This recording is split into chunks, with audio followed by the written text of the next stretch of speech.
I dobro došli što nam epizod ljudi, danas radimo pitanja i odgovori. Ovaj video je prošao 72 prikaza, 13 lajkova i 1 dislike, pa je da krenemo.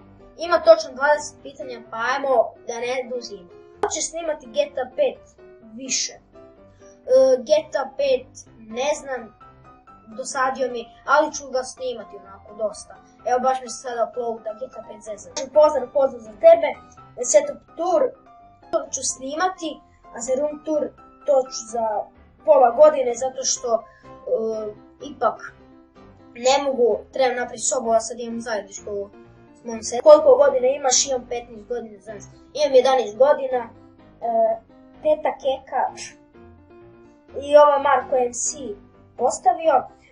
Idem sad na treće pitanje, Peta Keka snima je lol, baš sam ga skinuo, ali ne znam, čudno mi je. I može pozdrav za Peta Keka. Radovan Jovanović, kada si se prvi put zaljubio? U maminom stomaku. Pozdrav za tebe, Radovane Jovanoviću, idemo na sljedeće pitanje. Pa gde si, Matko, druže? Matko je postavio što je stanica. Stanica je osnovna jedinica svih građevnih bića.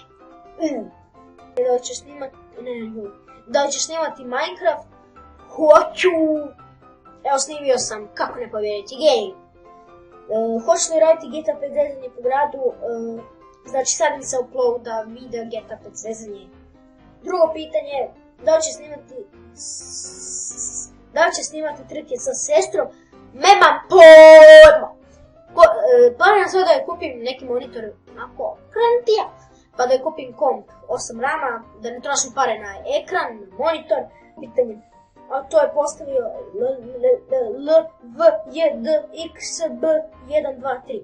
Pozdrav za tebe, da li ćeš često live streamati? Ne znam. Bravo na 150 pretplatnika, druže. Hvala. Prvo ovo, Jolf123. Prvo pitanje, Carsi, thank you my friend. Prvo pitanje, koji ti je cijel na YouTube-u? 1000, koji ti je omiljeni YouTuber muđetelj? Mirjana Brdar, konj. Mirjana Brdar, kad si prvi put upalio Minecraft? Upalio sam ga 1993. I hvala ljudi, hvala na 150 subscribe. Ali svejedno imamo već 160. Kasni, pa kasni spori kao puževi. Trebali ste već napisati da... Što sam tužna? Plačem.